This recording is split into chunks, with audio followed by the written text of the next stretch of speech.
What's up, guys? This is Robert Ness 816, and it has been a while since I've posted any repair videos. So we're fixing up some more games here. So this is Super Mario Land 2 for the Game Boy, and this one is Kirby's Superstar. Pretty common game, but pretty pricey, sort of pricey anyways. So this game, someone already tried to clean the contacts with fucking sandpaper. I hate that. Ugh. But anyway, so that wasn't the issue. Dirty contacts, possibly, maybe, because the ground pin on this particular game is pretty nasty.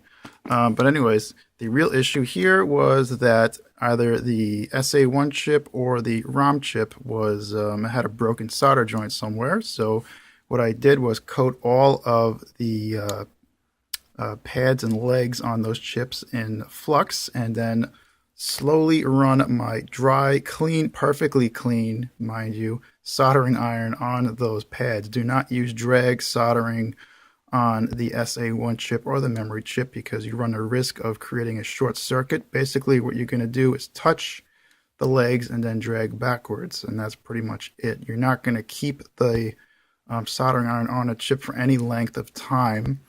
Only enough to melt the flux and watch the solder turn from dull to shiny real quick, and then remove the soldering iron. So I'll demonstrate that on the Game Boy game here. And as you can see, no one has cleaned the pins on this one yet, so I will demonstrate that in a second. So I'm holding my phone with one hand and my soldering iron with another hand, and really, I hate working like this, but for demonstrational purposes, we'll do this. So touch the soldering iron to the legs, and that's it. And you're going to keep doing that.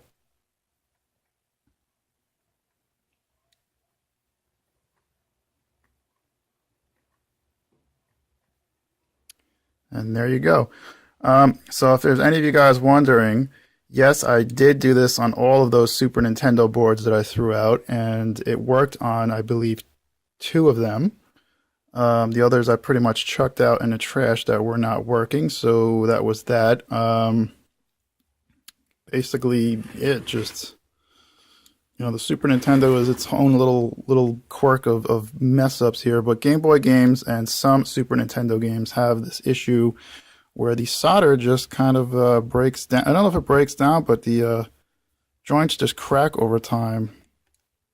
And that's that.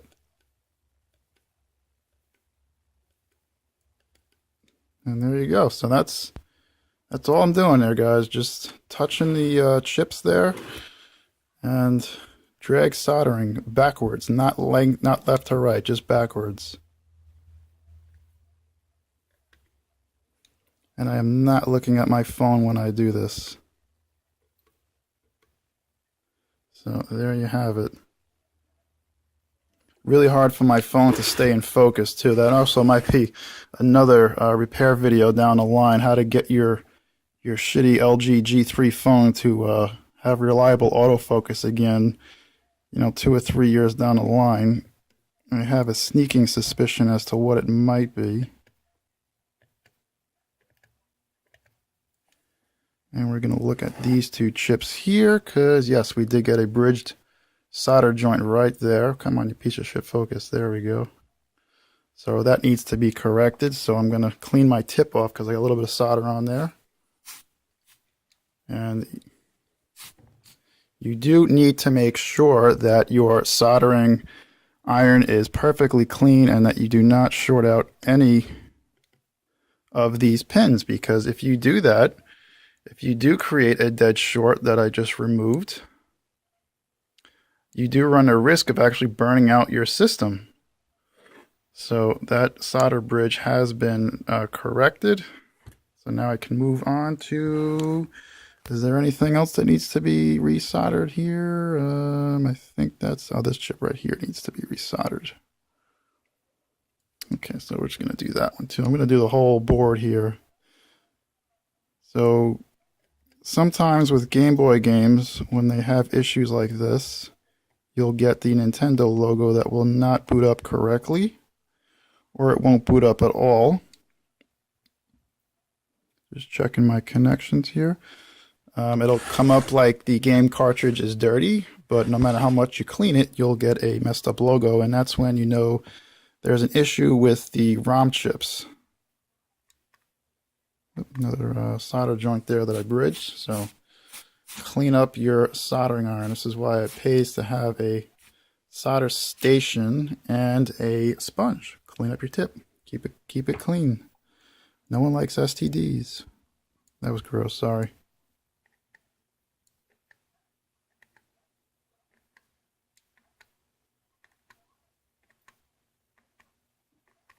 And I still got to fix that one. So that one I'm actually going to fix with solder wick. So I got to put the camera down for that one. But anyways, we're going to cut to a different scene here with both of these games working, hopefully.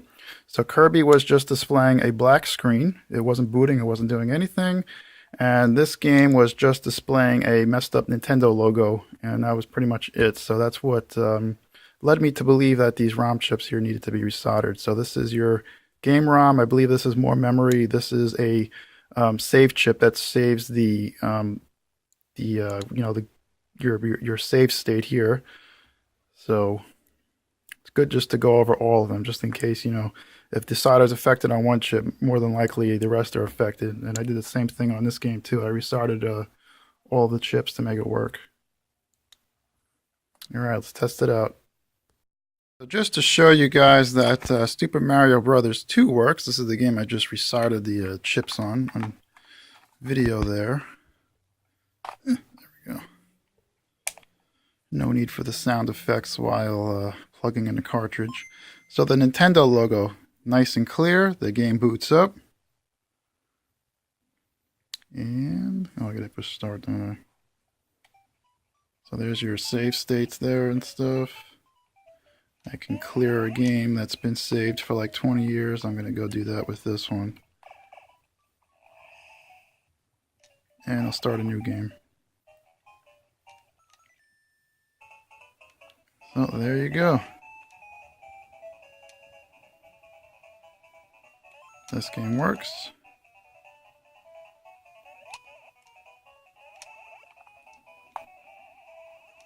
I am playing this with one hand, so don't expect miracles.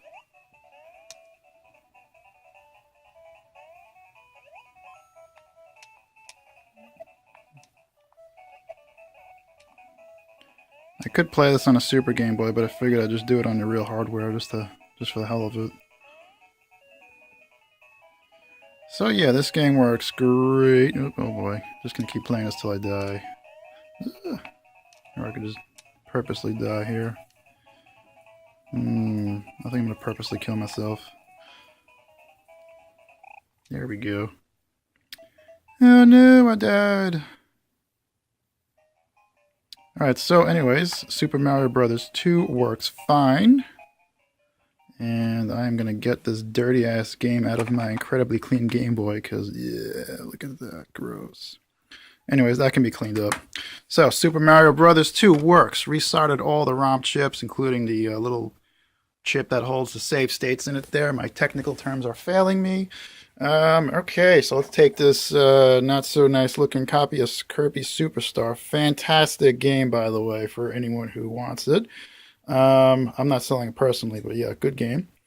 So, like I said before, when you resolder the chips on these things, make sure that you do not do a half-assed job and short circuit the chips. So there you go, look at that. Because if you do, you will kill a Game Boy, which, whatever. If you kill a Super Nintendo, then that makes you retarded. And, yeah. A lot of people like to do half-assed repairs in this hobby, and that's going to do nothing but cost you more money down the line, whether you're fixing it for yourself or someone else. So it works perfectly fine. And before, I was just getting a black screen. So this game does use the SA1 chip, so it's going to have better graphics than before. This game also does have a new save battery in it as well, so we're going to test out the save functionality too. So I got to just do some gameplay with it, and then we'll come back after a while. This one's a pain in the butt.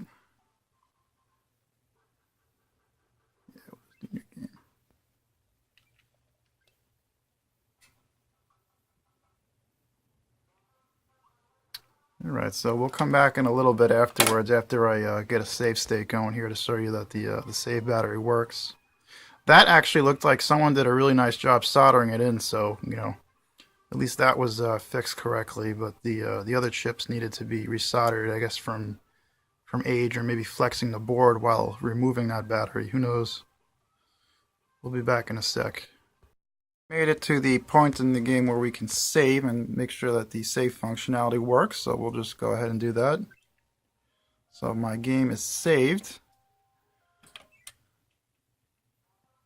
And we can turn off the Super Nintendo and then turn it back on again. And there we go.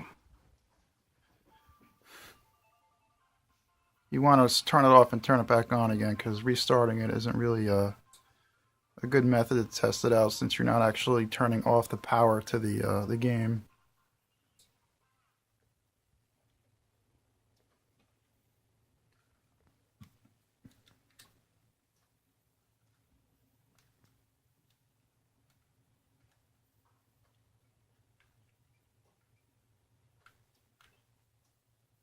So let's see if I'm where I was at.